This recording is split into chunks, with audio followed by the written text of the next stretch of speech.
इस कार्यक्रम के सभी तथ्य मूल दस्तावेजों, किताबों से लिए गए हैं। कुलबेली में आपका स्वागत है।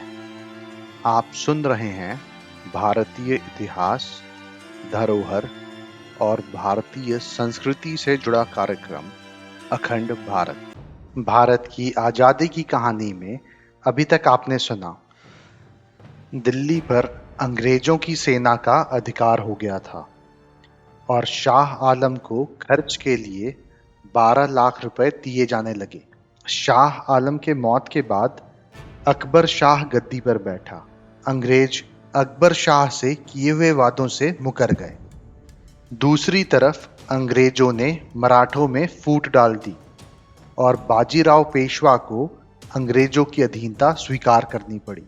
अब सुनते हैं आगे। दिल्ली में सम्राट अकबर शाह ने बहुत कोशिश की कि उनके खर्च की रकम को बढ़ा दिया जाए, लेकिन अंग्रेज उसे इसके बदले नीचा दिखाने की कोशिश करते रहे। वे अकबर शाह का अपमान करने लगे। इसलिए अकबर शाह और उसके साथियों में अंग्रेजों के लिए नफरत बढ़ने लगी। 1837 में अकबर शाह की मृत्यु हो गई। उसके बाद अकबर शाह का बेटा बहादुर शाह अपने पिता के सिंहासन पर बैठा। बहादुर शाह ने भी अपने खर्च की रकम को बढ़ाना चाहा, लेकिन उसे जवाब मिला, अगर आप अपने बचे खुचे अधिकार कंपनी को सौंप देते हैं तो आपके खर्च की रकम बढ़ा दी जाएगी। बहादुर शाह ने इस प्रस्ताव से मना कर दिया। अंग्रेजों के ऐसे व्यवहार से बहादुर शाह के दिल में अंग्रेजों के प्रति नफरत बढ़ रही थी। वहीं अंग्रेज इस कोशिश में लग गए कि किसी तरह दिल्ली की बादशाह को क्यों ना खत्म कर दिया जाए। बहादुर शाह ने यह भी चाहा कि बेगम जीनत महल के पुत्र जवां बख्त को युवराज नियुक्त कर दिया जाए। बेगम जीनत महल एक योग्य बेगम थी। उनमें संगठन शक्ति बड़ी जबरदस्त थी, इसलिए अंग्रेज उनसे घबराते थे और उनकी कोई बात मानने को तैयार ना होते थे। जाहिर है कि बेगम जीनत महल के शहजादे जवां बख्त को वो कैसे युवराज बनने देते। बादशाह बहादुर शाह ने अपने शहजादों के दस्तखत का खत अंग्रेजों के हाथ भिजवाया कि वो चाहते हैं कि शहजादे जवां बख्त को युवराज बना दिया जाए।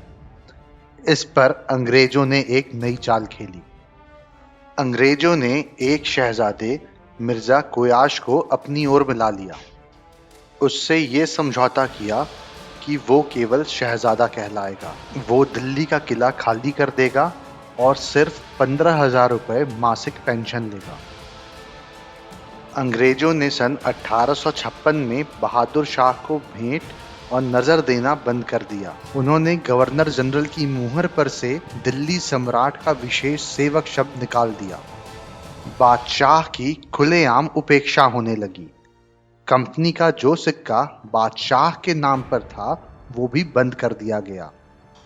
बादशाह के साथ होने वाले इस दुर्व्यवहार का फल ये हुआ कि बहादुर शाह और दिल्ली के जनता में विद्रोह की चिंगारी भड़क उठी।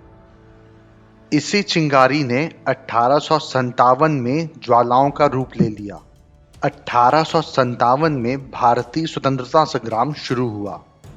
ये संग्राम किसी एक घटना का परिणाम नहीं था, बल्कि भारत में ब्रिटिश साम्राज्य के बढ़ते हुए प्रभाव और अंग्रेजों द्वारा किए जा रहे जुल्मों का फल था। एक ओर दिल्ली के सम्राट बहादुर शाह जफर के मन में अंग्रेजों के प्रति घोर घृणा बैठ चुकी थी, तो दूसरी तरफ वो हर समय इस चिंता में डूबे रहने लगे कि किस प्रकार मुल्क से अंग्रेजों को निकाला जाए। उधर अवध में नवाब वाजिद अली शाह का शासन समाप्त करने के लिए अंग्रेजों ने वाजिद अली शाह को बहुत बदनाम किया, जबकि सच तो ये है कि वाजिद अली शाह ने गद्दी पर बैठते ही सेना को दुरुस्त करने के लिए कड़े नियम बनाए। वो रोज सुबह अपनी सेना की कवायद करते और खुद भी घोड़े पर मौजूद रहते।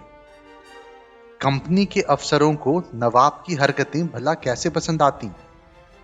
लॉर्ड डलहौजी की आज्ञा से लखनऊ के रेजिडेंट वाजिद अली शाह से मिलने आया।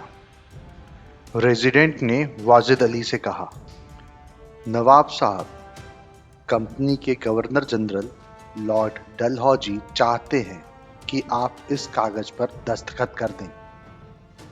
अच्छा, क्या लिखा है इस कागज में? नवाब साहब, आप खुद ही से पढ़ लें। वाजिद अली ने कागज पढ़ा। मैं वाजिद अली शाह खुशी से अपनी सल्तनत कंपनी को देने के लिए राजी हूं। अरे, ये क्या लिखा है? नहीं, बिल्कुल नहीं, मैं इस कागज पर दस्तखत नहीं करूंगा। नवाब साहब, आपके लिए यही बेहतर है, आप इस पर दस्तखत कर दें। कंपनी से झगड़ा करना आपके लिए अच्छा नहीं है। लेकिन रेजिडेंट की बात ना मानते हुए नवाब वाजिद अली ने उस कागज पर दस्तखत करने से मना कर दिया। 3 दिन बाद कंपनी की सेना लखनऊ के महल में जबरदस्ती घुस गई। अंग्रेजी सेना ने महलों को लूटा, बेगमों का अपमान किया और वाजिद अली शाह को कैद करके कलकत्ते भेज दिया गया। पूरे अवध पर कंपनी का कब्जा हो गया। मुझे उम्मीद है आपको ये कहानी पसंद आई होगी। ऐसी ही और कहानी सुनने के लिए हमारे चैनल को लाइक और सब्सक्राइब करें। इस कहानी को ज़्यादा से ज़्यादा शेयर करें। जल्द ही मिलते हैं एक और नई कहानी या किस्से के साथ। तब तक के लिए धन्यवाद।